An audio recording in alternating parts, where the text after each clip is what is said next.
Hello friends, welcome to Siri foods. ఈ వీడియోలో 2 రకాల టేస్టీ పునుగుల్ని చేసి చూపిస్తాను. ఫస్ట్ చల్ల పునుగులను చేసేద్దాం.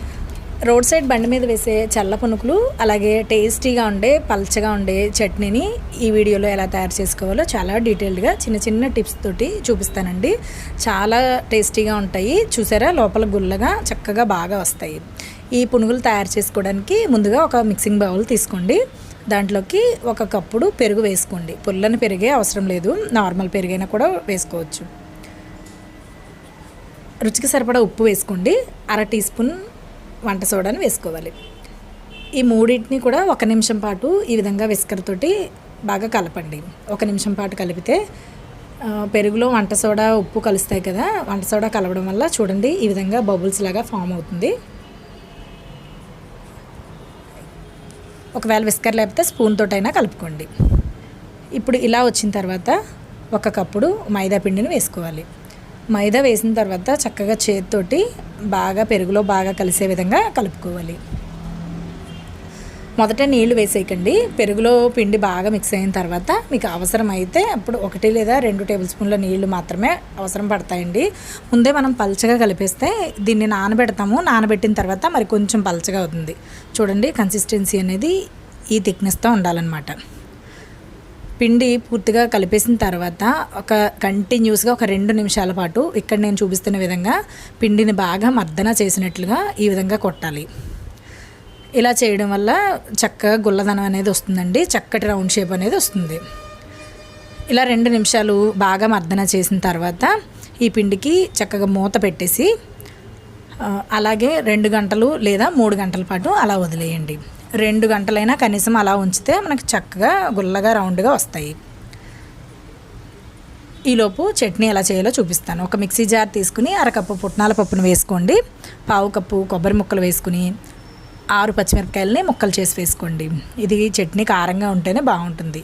చాలా కొద్దిగా చింతపండును వేసుకోవాలి. 1 టీ స్పూన్ జీలకర్ర వేసుకుని రుచికి సరిపడా ఉప్పు వేసుకుని ఫస్ట్ నీళ్లు వేసేయకుండా ఈ మిక్సీని ఒకసారి గ్రైండ్ చేసుకోండి. 2 వెల్లుల్లి రెబ్బలు కూడా వేసానండి. ఇలా పొడి పొడిగా గ్రైండ్ చేసుకుని తీసుకోవాలి. ఇప్పుడు దీంట్లోకి నీళ్లు వేసుకుని గ్రైండ్ చేసుకోవాలి. నేను ఇక్కడ ఒక చిన్న గ్లాసు నీళ్ళని వేస్తున్నాను. ఈ చట్నీలో మనం ఎన్ని నీళ్ళు వేసినా కూడా చక్కగా టేస్టీగానే ఉంటుందండి, పలచన అయిపోదు. చూస్తున్నారు కదా, ఇందులో కొత్తిమీర ఉంటే కూడా కొంచెం కొత్తిమీర వేసుకున్నా కూడా టేస్ట్ చాలా బాగుంటుంది. ఇలా చేసిన చట్నీకి పోపు పెట్టేసుకుంటే మనకి పల్చటి చట్నీ అనేది రెడీ అయిపోయింది. ఇప్పుడు మనం నానబెట్టాం కదా, 2 గంటల తర్వాత మూత తీసి చూపిస్తున్నాను నేను.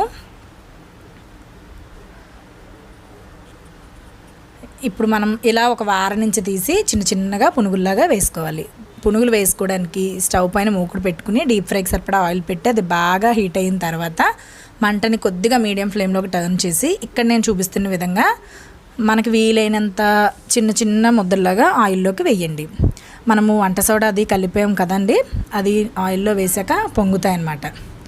వీలైనంత చిన్నగా వేస్తే కొంచెం సైజ్ పెరుగుతూ ఉంటాయి. ఇలాగా పునుగుల్ని ఒకటి వేసిన తర్వాత కొన్ని సెకండ్లకి అప్పుడు మరలా రెండోది వేయండి. అప్పుడు మీకు ఒకదానికొకటి అంటుకోకుండా వస్తాయి. ఇలా అన్నీ వేసేసాక మరలా హై ఫ్లేమ్లో పెట్టుకుని, అంటే మనం medium to high flame adjust చేసుకుంటూ వేయించుకోవాలి. ఇవి కొంచెం సేపు వేగిన తర్వాత గరిటె పెట్టి అటు ఇటు టర్న్ చేసుకుంటూ చక్కగా మంచి గోల్డెన్ కలర్లోకి వచ్చేంత వరకు వేయించుకోవాలి. అటు ఇటు తిప్పుతూ గులాబ్ జామున్లాగా తిప్పుకుంటూ వేయించుకున్నాం అనుకోండి, చక్కగా సమానంగా అంటే ఈవెన్గా అన్నీ ఒకే రంగులోకి వేగుతాయి. చూసారా, ఇలా గోల్డెన్ కలర్ వచ్చేసాయంటే వీటిని ఒక ప్లేట్లోకి తీసేసుకుని మనం చేసుకున్న చట్నీతోటి సర్వ్ చేసుకోవడమే. అలాగే టమాటో చట్నీ కానీ అల్లం చట్నీ కూడా చేసుకుంటే చాలా బాగుంటాయండి. ఇలాగే మిగతా పిండినంతటిని కూడా పునుగుల్లాగా వేసేసుకుని సర్వ్ చేసుకోవాలి. ఇంతేనండి, మనకి రోడ్ సైడ్ బండి మీద చేసే చల్ల పునుగులు చాలా ఇంట్లో ఈజీగా తయారు చేసుకోవచ్చు. ఇప్పుడు దోసపిండితో పునుగులు వేద్దాం. ఇన్స్టెంట్గా కరకరలాడే పునుగుల్ని దోసపిండితో ఎలా వేసుకోవాలో ఈ వీడియోలో చూపిస్తానండి. చాలా సింపుల్గా తయారు చేసుకోవచ్చు. దోసపిండితో పునుగులు వేసుకోవడానికి ముందుగా ఒక మిక్సింగ్ బౌల్ తీసుకుని 2 కప్పుల దోసల పిండిని వేసుకోండి. మనం రెగ్యులర్గా చేసుకునే దోసల పిండిని వేసుకోవాలి. 2 కప్పుల దోసపిండికి 1/2 కప్పు మైదా పిండిని వేసుకోండి. 1 టీ స్పూన్ జీలకర్ర, 1 ఉల్లిపాయ, 2 పచ్చిమిర్చి, కొంచెం కరివేపాకు, కొత్తిమీరలని సన్నగా కట్ చేసుకుని వేసుకోవాలి. తర్వాత రుచికి సరిపడా ఉప్పు వేసుకుని ఏమాత్రం నీళ్లు వేయకుండా మనం వేసిన ఇంగ్రీడియంట్స్ అన్నీ కూడా బాగా మిక్స్ అయ్యే విధంగా చేతితోటి బాగా కలుపుకోవాలి. మీకు ఈ పిండి కొద్దిగా పలచన అయితే కనుక మరి కొంచెం మైదా పిండిని వేసుకుని కలుపుకోండి.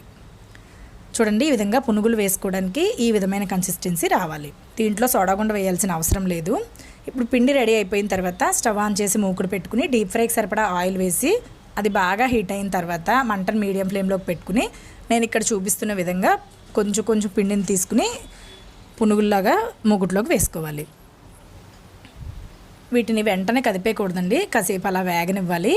కొంచెం సేపు వేగిన తర్వాత అప్పుడు గరిటె పెట్టి రెండో వైపుకు టర్న్ చేసుకుంటూ వేయించుకోవాలి. దీంట్లోకి సోడా గుండ వేయాల్సిన అవసరం లేదండి. చక్కగా పులిసిన దోసపిండి అయితే చక్కగా పొంగుతూ కరకరలాడుతూ చాలా బాగా వస్తాయి, చాలా టేస్టీగా కూడా ఉంటాయి. పులిసిన పిండి కాకపోయినా అప్పటికప్పుడు చేసుకున్న పిండితో అయినా కూడా ఇవి వేసుకోవచ్చు. మీరు పునుగులు వేసుకునేటప్పుడు చిన్నగా వేసుకున్నారనుకోండి, అవి పొంగి కాస్త పెద్దవిగా అవుతాయి. ఇలాగే దోశ పిండితో కాకుండా ఇడ్లీ పిండితో కూడా వేసుకోవచ్చండి. ఆల్రెడీ మన ఛానల్లో వీడియోని పెట్టాను ఇడ్లీ పిండితో పునుగుల్ని, ఆ వీడియో కూడా ఒకసారి చూడండి. చూసారా, ఇవి నిదానంగా వేయించుకుంటూ ఇలా గోల్డెన్ కలర్లోకి వచ్చేసాయంటే మనకి పునుగులు రెడీ అయిపోయినట్టే.